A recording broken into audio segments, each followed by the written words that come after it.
we've got this ability to work from home or to do things on the road, and there's no right or wrong answer. And I just want people to be, very wide open and really think about what do they want, not what are their neighbors doing, what's somebody else at their work doing, but what do they want and what's most important to them. Welcome to the Your Life, Your Money podcast with Scott Searens, teaching you how to thrive in life, wealth, and retirement. Glad to have you back on Your Life, Your Money, the podcast that helps you thrive in life, wealth, and retirement. We got a good show for you today. We're going to talk about the side of retirement or financial independence, as Scott calls it.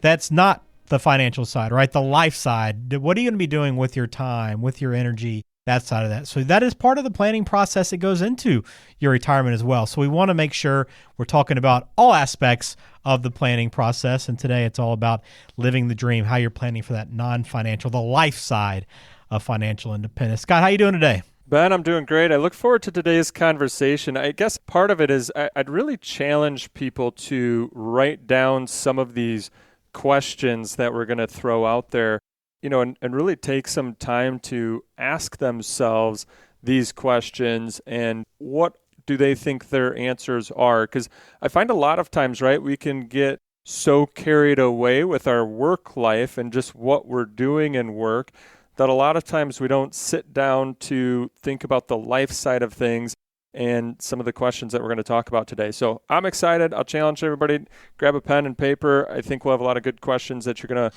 want to write down and, think about yourself or talk about with your spouse. Yeah, I like that. Follow along with the conversation. You can also go back and listen if you want to go back through it again and think through the questions some more. We're going to put it up on the website afterwards, lifemoneyshow.com, so you can find this episode and every episode we do right there on the website. Scott, as we jump in this conversation about what we want retirement to look like, and we talk about it all the time, but I'm curious what your opinion is. I know you got a little bit of time that you're still going to be working, right? You're not going to be hanging it up anytime soon, but do you think you're going to be someone that works forever? Or do you think maybe you'll transition part-time, or are you just going to step away altogether? I have a feeling, I know it's in the Searens blood to work. So if I introduced you to my father, or either of my uncles, they're, in their 60s, 70s, and 80s, and all of them are still working. And it's more because that's what they like to do. And, haven't found that, I guess that's just what they like to do, right? So yeah. I know it's in the blood. I find that, I'm going to maybe challenge myself to, I'll kind of call it find that mix of what, keeping myself occupied with work, but then how can I also, go out and life and travel and do those things. So ways away, but maybe that's my current target if I had to write it down. How about you? I like that. I probably the same. I enjoy working. And I've done it. I know we talked about it a couple episodes ago about our first job, and we both started working pretty early in life. And I think that's just, part of our day to day. I think both of us. So I'm kind of like you. I haven't really thought about exactly what it would look like, but unless, I've got an awesome beach house or something that I just can't leave.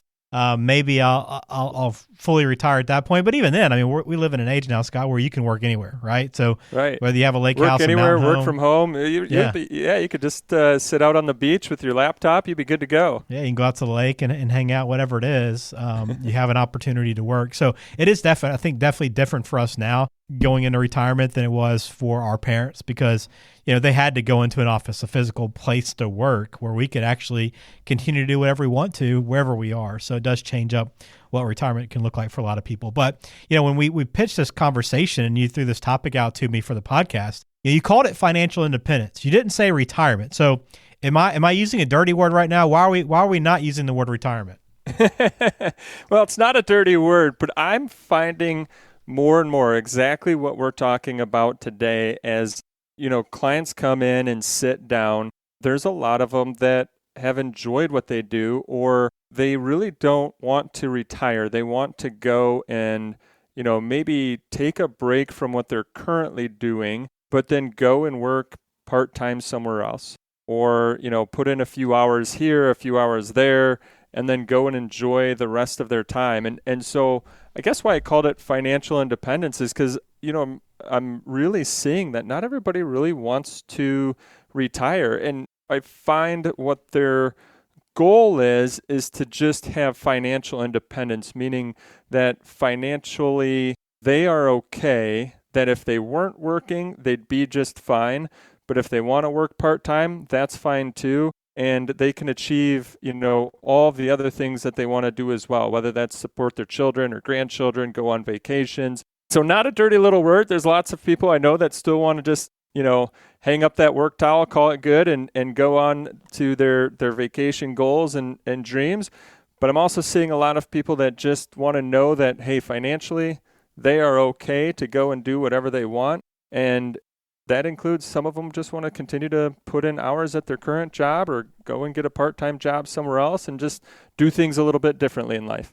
That makes sense. You just want to be able to make sure you have options with your life and not have to worry about how you're going to pay for things. So we'll go through some of this planning, some of these items to be thinking about. And again, jot down these questions and be thinking about these, give some thought to them, take some time to really kind of envision what life might look for you in the financial independence side of chapter, I guess, of your life. So, and but I'm going to throw just right on top of that really quick, because I know you said, write them down. That's great. And I think the other thing people really have to understand is that there's no right or wrong answer. Yeah. Right? Like, it's whatever answer means and is important to you and helps you serve your purpose.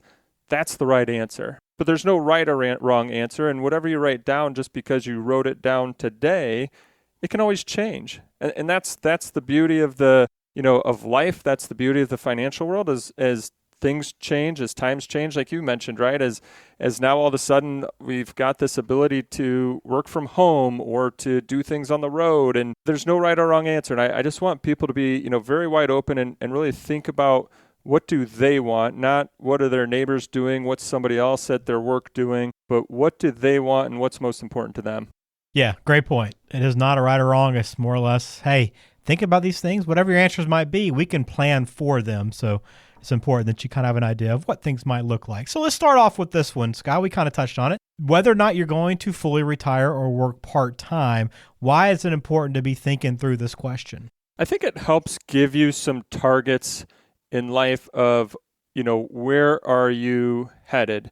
Meaning, do you want to continue to maybe work a little bit? Are you going to have some extra income coming in during, these years of financial independence? If so, we can kind of plan around that. You might not need a portfolio that's as big if you will have some part-time income coming in. But if you're going to, fully retire, then that's good to know as well. But I really challenge people to think about that. And what is it that you want to do in your life? Do you want to continue to work? Do you want to just call it quits one day and that's it? You're going to, and I think we'll get to other questions about that, right? So if you are going to call it quits, what's those next steps? Or are you looking for something that's in between, a good mix between both? And everyone's different. So what's that right answer for you? Helping know that then, helps kind of also put some targets into your financial plan. But today's focus is really that life side. And I'll give you some examples here. Okay. I have some clients that really can't wait to retire, and they've got what they're going to do all planned out, but work is not part of those plans one bit whatsoever. Then I have some clients that, they've basically said, hey, I'm, leaving my job next year, but a month later, I plan to, go and work part-time. One person said, I just really love the home building industry, so I'm going to go work part-time at Home Depot or Lowe's. I've got another client that, they are looking to retire, but what they want to do is they want to spend a lot of their time volunteering. And so I think it's, it's just good to have that thought process. What is it that you want to do with your time? Yes, that's a great starting point for this whole conversation is what do you want to do with that time? And let's talk about where you want to live. This is one that I think we all think through, right? I kind of referenced it, right? The beach, living on a beach somewhere, or whether it be a lake or a mountain, cold versus warm. Do you want to be close to your family? I mean, there's there's endless options for this part of it, but this is such a big part of it is where do you want to spend the majority of your time? So how about you, Ben? I know we're ways away, but where do you want to live? Have you thought about it? I'd love, if money was not a problem, right? You could do whatever you want to. I'd love to have a couple houses. I'd love to have, a place where I'm closer to family, and then also a place where we can get away and enjoy, a part of the country. And I hadn't really settled on that. We like Colorado a lot. The mountains, the cooler air, the lack of humidity, not a lot of bugs, a lot of stuff to do. That could be a location. But I think ideally having two places to live would be awesome. Yeah, I'm with you there. I don't know if I need two places to live with times changing a little bit, right? With all of the VRBOs and Airbnbs, I would like to spend time in multiple places, but I don't know if I would need two like homes. I'd want one, and then maybe go and rent a home for a month or 2 months in a different location. True. I do like the warm weather, so I think I would probably, kind of like you said, like something that would be very close to family, and then probably spending some of that other time somewhere in some warm weather. Yeah, I think that's an option a lot of people would choose, especially for people that live in Chicago. And I know we're recording this kind of gearing up for the cold season of the winter, and it can get pretty harsh there. You do want to have that warm location, but there's a lot of stuff to think about for people, right? I mean, it goes beyond, hey, do you want to live in the warm versus cold, right? I mean, there's a lot that goes into this, and I guess for someone like me that maybe wants to have multiple homes, or someone like you that wants to maybe rent for a month or two, there's some significant financial considerations to make there. Yeah, and just having those targets written down, then you can kind of start to organize your plan around it and your investments around it. Do we have enough saved up for those kind of plans, if that's part of it? Or even, if somebody just says, and I've had, I'll say clients, just to share some examples, clients that said, I've lived in Illinois just to stay close to my children, but everybody's grown up now. I'm out of here, right? I'm going to the warmer weather.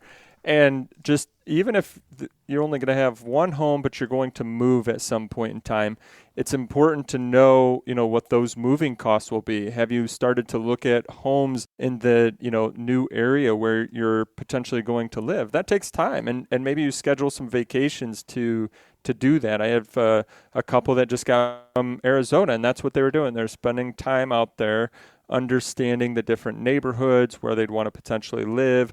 How do home prices compare to what their house is valued at today, and understanding, hey, are they going to need to bring some money to the table? Can they afford to do that? What will activities, et cetera, kind of cost them out there, and what does all of that look at? So I've got, clients looking to move out of Illinois. I've got clients that, I think for them, it's more important that they're just close to their children and to their grandchildren. I have, clients that have just purchased new homes, so that way they're only 30 minutes away from their children, and their grandkids can, come over every day. Clients that have, instead decided to renovate their current home and just make that their forever place to live because they're happy where they're at. I think you and I have gone back and forth and, kind of thrown those dreams out there and dreams that can become a reality. But for some people, just staying where they're at might be just fine. And that's great too. If that's what makes you happy, I think that's what's most important.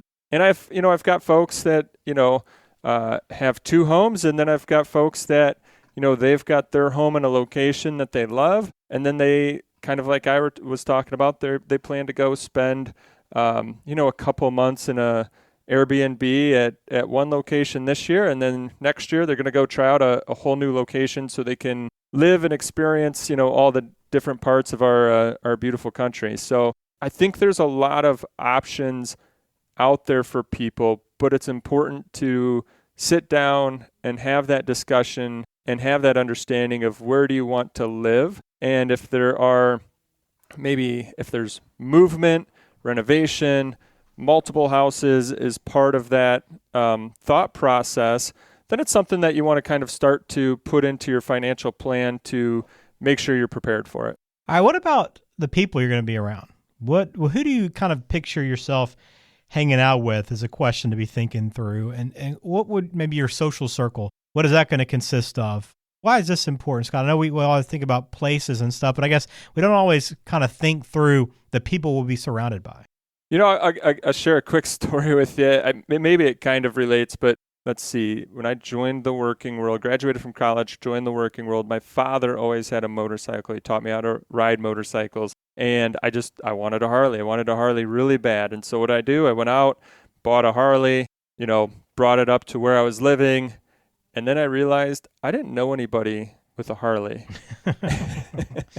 or a motorcycle other than, my father and some people back home. And so I'll say that new toy that I had bought became pretty boring pretty fast. And so I bring that up to say, but times have changed too, right? It's really easy through the internet and different groups, to find people that enjoy doing what you do.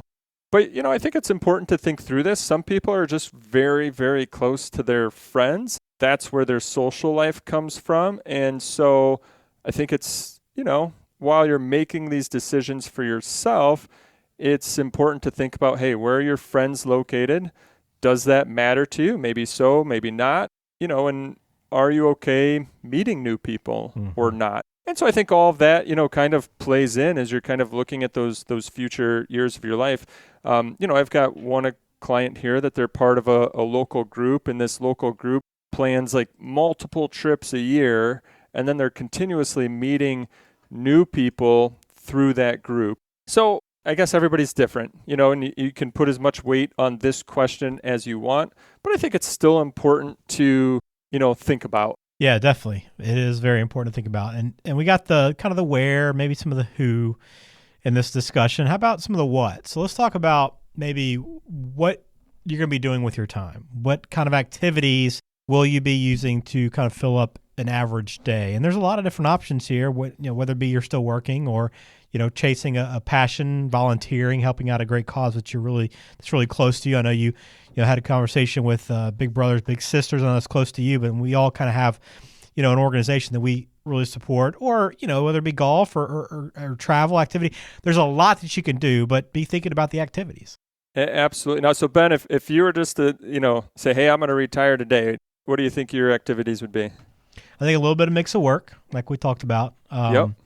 I would like to try to volunteer my time a little bit. I think it's important to give back. And when I've kind of had some downtime between jobs in my life or whatever it be, I'd try to find some time to volunteer, whether it be animal shelter or something like that. But also think a lot of golf. I'm not going to lie. There's going to be a lot of golf involved and a lot of enjoyment as well. So I guess that's kind of a cop-out answer, Scott, because I touched on everything. But I'm aiming for a healthy balance. Yeah, and I same here. I think like working out, going to the gym, that would still be important to me.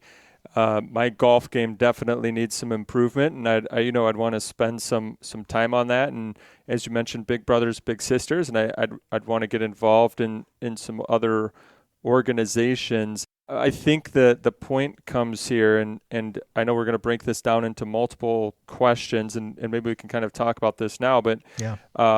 Is just, have you thought about what you're going to do to stay active? Mm-hmm. And I think that a long life comes from activity, comes from social discussion, comes from mental activity, just keeping ourselves busy versus just sitting there on the, in your chair or couch every night, and not, I say day and night, right? Just doing nothing. Mm-hmm. And so what are you going to do to stay active, and where is that activity going to come from? So I think your first question here is, what activities will your average day consist of? And then I'm going to tag on the next two questions here. So the next one is, what will you do for physical exercise? And then question number 5 is, what will you do for mental exercise? And I've, had the benefits of meeting with lots and lots of people, and I see the difference, I'll say, in those that stay mentally and physically active versus those that haven't.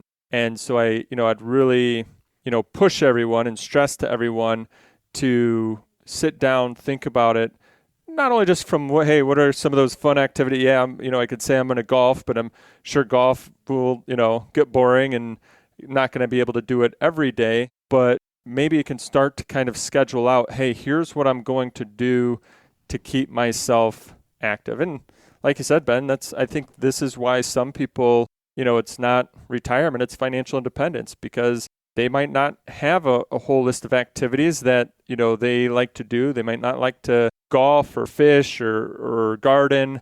And for them, they've just always been entertained by work.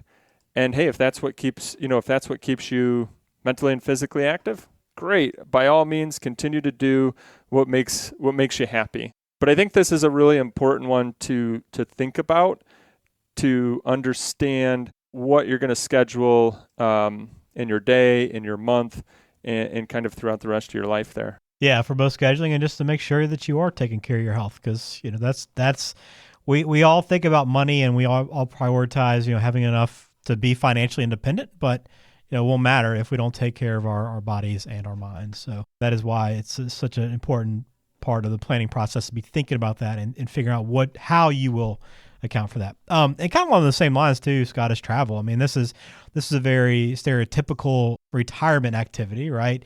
Whether it be traveling across the country or internationally, whatever it is. But I think thinking about how much you plan to do it and where you want to go is important. Yeah, absolutely. I think a lot of people have worked and saved for a lifetime just for this moment so that they can go out, travel, enjoy new parts of the country or the world that they've never seen before. I think understanding how much, where you're going to go, that's important from a financial standpoint. So again, you can put that in your plan, make sure that you've got it as a goal and that you can achieve that goal based upon what you set up. But just to give you some examples here, I've got some that when it comes to travel, what that really means for them is just taking their entire family on a vacation, right? Enjoying time with their kids and their grandkids, and they're going to foot the bill for everybody, so nobody has anything to worry about except for just getting there and having fun. I've got some people in their plans, what they've said is, hey, Scott, I don't know where, but let's just target, a couple trips a year at so much per year. Some people might say, hey, $2,500 a trip. Some say $5,000, and some said, $10,000 a year just for whatever vacations that we want to do. Great. At least we've got a plan. And I think that too, what I've found is savers sometimes have a hard time becoming spenders. And so if they're mentally saying, okay, I'm going to spend $10,000 a year on trips and vacations because I want to make sure I enjoy what I've worked so hard to save, it also helps the brain mentally say, I'm going to do this. As long as, again, from the financial planning aspect, it all forecasts out, that's great. For some people, maybe their travel will be their second home.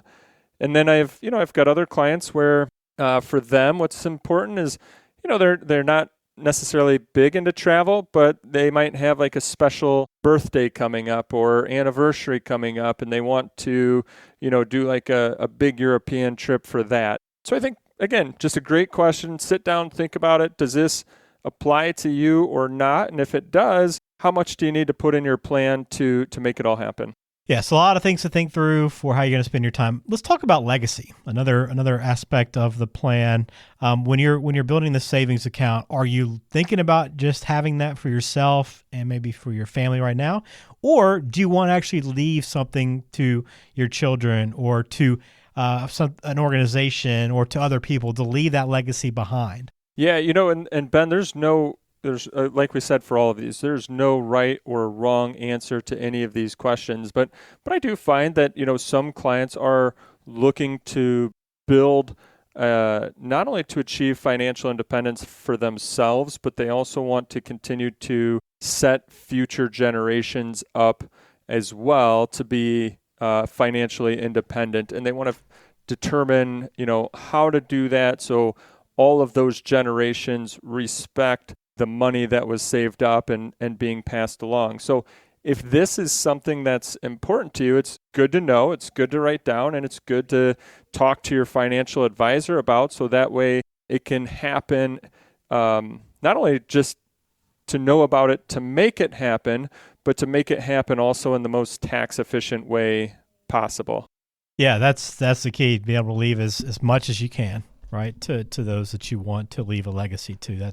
That's so important. And, if you are looking to leave that legacy, the other thing to consider too, right, is do you want to do it while you're alive so you can actually enjoy seeing others spend the money or use that money to their benefit, whatever it is? Is that something that you want to do? And Ben, this is the one where I'm seeing a really big shift. Okay. And I think this used to be where, if someone were to pass away, just, their beneficiaries would go, oh, I guess, mom or dad or my brother or sister or this person had money in their account still, and they listed me as a beneficiary, and, they received that money. And I see a shift where people are now saying, hey, if this is part of my goals to help out my children or to help out this cause or to help out this organization, I want to do it while I'm alive, and I want to enjoy that while I'm alive as well. And so I'm starting to see this shift now, and this is, again, something to, if it's on your mind, that's great. Talk to your advisor about it so that way you can do it in the most efficient way possible. But just some examples, right? I've got clients that are looking to provide scholarships to young kids. I've got clients who want to support their kids or their grandkids' college education. Clients who, see their kids are renovating their kitchen and they don't want them to go through the full financial burden of that renovation. They realize that this home means a lot to their kids and they want to help them pay for that renovation. Got clients who, want to get their kids off on the right track or their grandkids off on the right track. And so they're help putting that, maybe that down payment out there towards that new home. And again, that's bringing them joy, right, to help out their children or to help out those beneficiaries at that point in time. And so I'm seeing a huge shift in that. And I just wanted to bring that out there, that there are, that's possible. Again, if that's something that's on your mind, write it down. Write down what those thoughts might be. Talk to your advisor about it.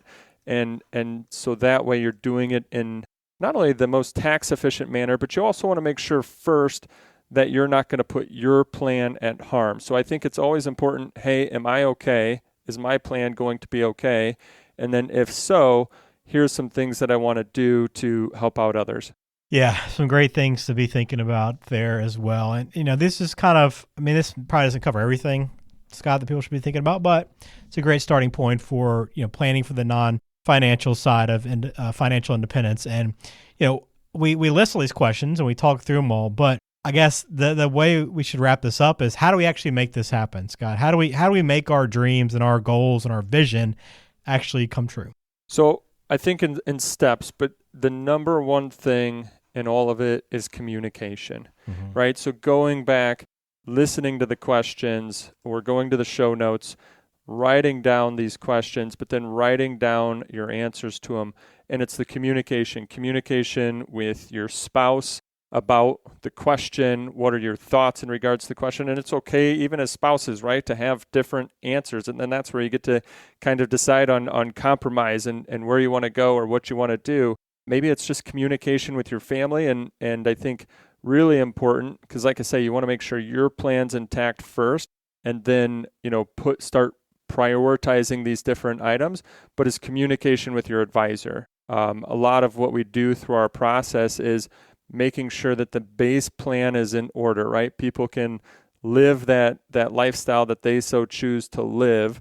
And then we start to take these different items that they might be listing out here, whether it's a second home or providing to their children or, going on vacation every other year and paying for the entire family. Then we start listing those out and seeing if the plan can manage those. And then, maybe it can only manage so many of them. So we start to prioritize those. But getting it down, getting it on paper, getting it communicated to your advisor, then you can actually see what's possible. And it makes a lot of these, what some people may have thought of as just dreams, it can really then start to make them a reality. And I always like to say, just because you write it down today doesn't mean that's exactly what has to happen. And, life changes, things change, the economy changes. And so, as things change, you can always update that plan to do what it is that you want to achieve. Yeah, things can evolve. They will evolve. But to begin that process is so important to do. And if you want Scott's help with that, please check out lifemoneyshow.com. Even if you just want to learn more, it's a great place to start. All of our podcasts, YouTube videos, blogs, all that is up online at lifemoneyshow.com. And if you want to call Scott directly, also you can do that. 847-235-6989 is the number to reach out to Scott. So some things to think about, Scott. I know we'll probably change our mind a time or two before we actually get to retirement, but I'm excited to actually see those dreams become reality one day. Same here. And you're totally right. I think I've already changed my mind over the last maybe 2 or 3 years in what that would have looked like. So, but I look forward to it as well. Well, we appreciate you listening to this episode of Your Life, Your Money. We'll be back again next week with another episode. We have new shows weekly, so please make sure you subscribe on whatever podcasting app you choose to use, and we'll talk to you again next time.